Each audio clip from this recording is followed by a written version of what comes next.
সম্মানিত দর্শকবৃন্দ, আসসালামু আলাইকুম রহমতুল্লাহ বারকাতু। সূরা নূরে আল্লাহ পাক মুমিনদেরকে পর্দাশীল সম্পর্কে আলোচনা করেছেন। আল্লাহ পাক বলেন, কুল লিল মুমিনিনা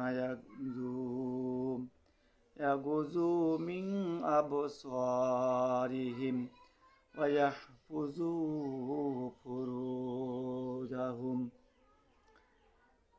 হে নবী, মুমিনদেরকে বলে দিন তারা যেন তাদের চক্ষু অবনত করে এবং তাদের লজ্জা স্থান হেফাজতে রাখে।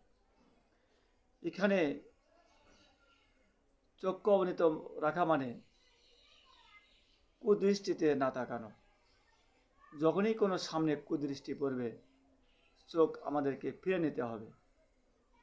আর প্রত্যেককেই নিজ নিজ লজ্জা স্থান হেফাজতে রাখতে হবে, কারণ এটাই দোজখের যাওয়ার মহা একটা